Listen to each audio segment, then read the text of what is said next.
नमस्कार दोस्तों, आपके अपने YouTube channel finance and banking ज्ञान में स्वागत है।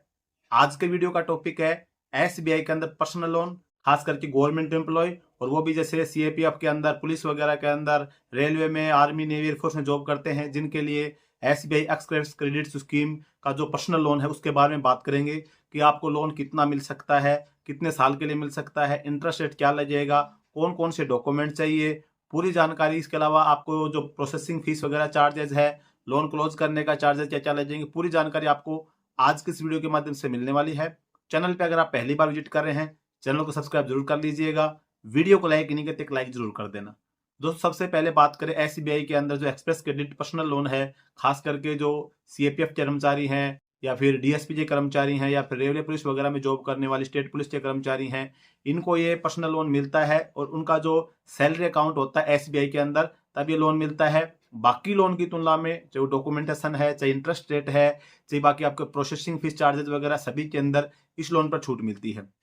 सबसे पहले बात करते हैं कि आप लोन कितना ले सकते हैं। तो देखिए, लोन लेने की जो लिमिट होती है वो डिपेंड करती है आपकी सैलरी के ऊपर, और मैक्सिमम अगर मैं बात करूं एक्सप्रेस क्रेडिट से, अगर आप लोन की बात करें तो 30 लाख रुपए तक आप लोन ले सकते हैं।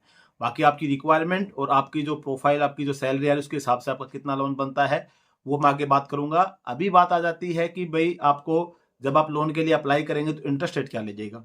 अभी वर्तमान के अंदर एसबीआई के अंदर इंटरेस्ट रेट की मैं बात करूं तो 11.45 से इंटरेस्ट रेट शुरू होता है। बाकी डिपेंड करता है आपके प्रोफाइल के ऊपर, आपके सिविल स्कोर के ऊपर कि आपको 11.45 लीजिएगा या 11.50 लीजिएगा या 12% लीजिएगा या 12.5% लीजिएगा। मिनिमम जो इंटरेस्ट रेट रहेगा 11.45 इसके अंदर रहने वाला है। कितने साल के लिए लोन ले सकते हैं उसकी बात करें तो एसबीआई के अंदर क्या है कि पहले आप पर्सनल लोन के लिए पहले 5 साल के लिए देते थे, फिर 6 साल के लिए किया। अभी वर्तमान के अंदर आप 7 साल के लिए पर्सनल लोन के लिए अप्लाई कर सकते हैं, यानी कि 84 मंथ के अंदर जो आप लोन लेंगे उसकी ईएमआई का आप भुगतान कर पाएंगे। अब 7 साल के अंदर जब आप लोन लेते हैं तो आपके मन में ये भी सवाल आएगा कि भाई जब मैं लोन ले रहा हूं तो मेरी कितनी ईएमआई होगी, मुझे कितना लोन मिलेगा। तो लोन का मैक्सिमम का तो मैंने बता दिया, आप 30 लाख तक ले सकते हैं। लेकिन बाकी जैसे आपकी जो सैलरी आ रही है तो सैलरी की जो 50% मान के चलो, मैक्सिमम 50 से 60% के आसपास आपकी जितने रुपए की किस्त बनेगी उतने रुपए का लोन मिलेगा। मान के चलो कि आपकी सैलरी 40,000 रुपये आ रही है तो 20,000 रुपये तक की जो ईएमआई बन सके, इतना रुपए तक आपको लोन मिल जाएगा, 20, 21, 22,000 रुपए तक की। बाकी मान के चलो आपकी सैलरी 50,000 आ रही है तो 50,000 की सैलरी में आपको 25, 26, 27,000 रुपए तक की जो ईएमआई बनेगी, इतने रुपए तक का बैंक आपको लोन दे देता है। अब लोन लेने के लिए जब आप जाते हैं बैंक में तो सबसे पहले वही चेक करता है भाई आपका जब पैन कार्ड, आधार कार्ड डालने के बाद में कि भाई आपका कोई और लोन तो नहीं चल रहा है। कोई और लोन चल रहा है तो वो भी उसके अंदर कटेगा। अभी मान लो आपका 50,000 सैलरी है और उसके अंदर कोई आपने कोई कार ले रखी थी जिसकी किस्त 7-8 हजार रुपये जा रही है, तो जब आपकी 25,000 रुपये की जब ईएमआई का लोन बनता है तो उसमें से 7-8 हजार रुपये कम और हो जाएंगे। तो फिर ये मान लो आपका 17-18 हजार की जो ईएमआई बनेगी, इतने रुपए का लोन बनेगा। यानी कि टोटल आपके कितने भी लोन चल रहे हैं उसमें आपकी 50% आपकी ईएमआई बनेगी, उसके हिसाब से लोन आपको मिलता है। अभी अगर मैं बात करूँ आपकी ईएमआई कितने रुपए की आती है, तो जैसे आप 1 लाख रुपए का लोन लेते हैं मिनिमम, बता रहा हूँ, फिर उसके हिसाब से आप मल्टीप्लाई कर सकते हैं।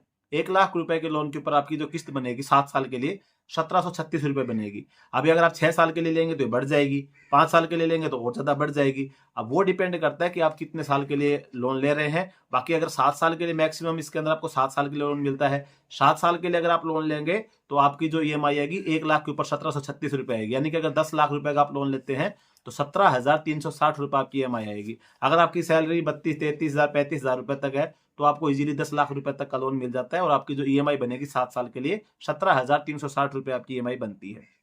अब बात आ जाए इसमें प्रोसेसिंग फीस की, तो आप एक्सप्रेस क्रेडिट के लिए पर्सनल लोन के लिए अप्लाई करते तो प्रोसेसिंग फीस के अंदर नहीं लगती है।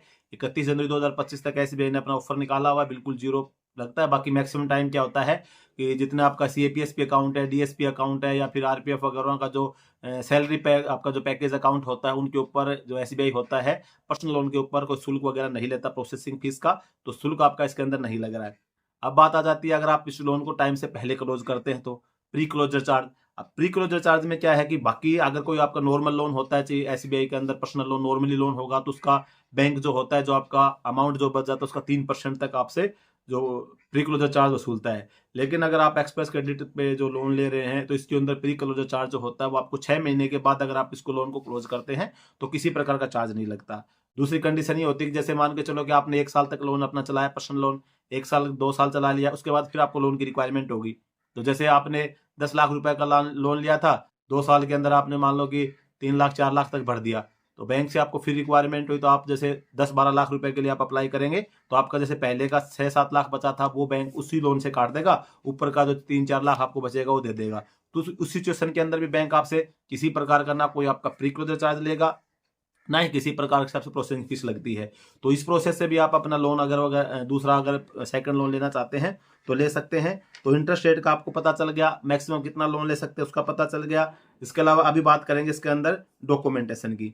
तो डॉक्यूमेंट के अंदर देखो, आप सैलरी पर्सन है तो डॉक्यूमेंट तो ज़्यादा आपसे लेगा नहीं बैंक, ना किसी प्रकार की पर्सनल लोन अगर आप लेते हैं सैलरी पर्सन तो गारंटी वगैरह बैंक लेता नहीं है।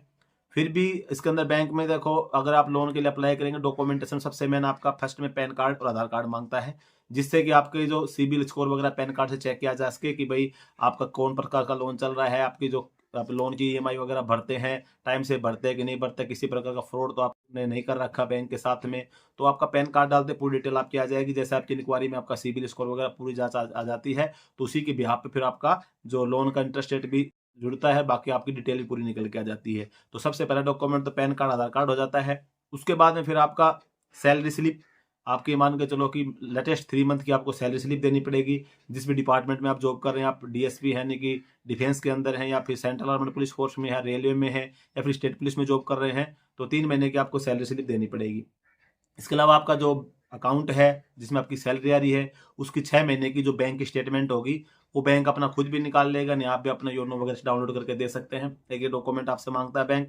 इसके अलावा फिर आपका पासपोर्ट साइज की फोटोज लगती हैं, कैंसिल चेक आपका लगता है, ये सभी डॉक्यूमेंट्स आपको बैंक को मुहैया करना पड़ता है। साथ ही आपका जो 16 नंबर फॉर्म होता है, लेटेस्ट ईयर का होने से चल जाएगा, नहीं मैक्सिमम बैंक आपसे 2 साल का मांगता है, लेकिन अगर आपके पास में 1 साल का इनकम टैक्स का आपके लिए 16 नंबर फॉर्म है तो बैंक उसी से फिर आपका लोन सैंक्शन कर देता है। अगर आप जैसे नए भर्ती होते हैं उस सिचुएशन में, अगर आपको जैसे डिपार्टमेंट में क्या है कि सीएपीएसपी के अंदर डीएसपी अकाउंट के जो कर्मचारी होते हैं फोर्स के अंदर जॉब करते हैं, अगर आपका इनकम टैक्स नहीं करता जिस साल आप भर्ती हुए तो आपकी सैलरी कम रहती है, तो उस सिचुएशन में फिर आपका 16 नंबर फॉर्म नहीं आता, तब भी बैंक को आप बताने से कि भाई ये सिचुएशन है तो मेरा इस वजह से 16 नंबर फॉर्म नहीं आ पाया तो मैं उसको प्रोवाइड नहीं करवा सकता हूँ, तो भी आपको बैंक लोन प्रोवाइड कर देता है। अगर आपका सीएपीएसपी डीएसपी और इन सभी जो सैलरी पैकेज अकाउंट है, एसपीएसपी स्टेट पुलिस वाला, तो आपको इजीली पर्सनल लोन मिल जाता है। तो डॉक्यूमेंटेशन की बात हो, गारंटी इसके अंदर किसी प्रकार की आपसे ली नहीं जाती है, नॉर्मली सिर्फ आपके डॉक्यूमेंट लिए जाते हैं। बाकी डिपार्टमेंट से भी पहले सर्विस सर्टिफिकेट वगैरह मांगते थे, कोई आपसे कोई फॉर्म एक दिया जाता था, वो आपके अकाउंट ऑफिसर्स होते थे, उससे आपको टेस्टेड करवाना पड़ता था, वो सभी चीज़ें अभी नहीं मांगी जाती हैं। तो जहाँ तक मुझे उम्मीद है पर्सनल लोन के बारे में आपकी पूरी डाउट्स क्लियर हो गए होंगे। फिर भी अगर आपका किसी भी प्रकार का इसके संबंध में कोई डाउट्स होता है, आप कमेंट करके पूछ सकते हैं। वीडियो अगर आपको अच्छा लगा लाइक कर देना, चैनल पे पहली बार आए हैं सब्सक्राइब जरूर कर देना। जी।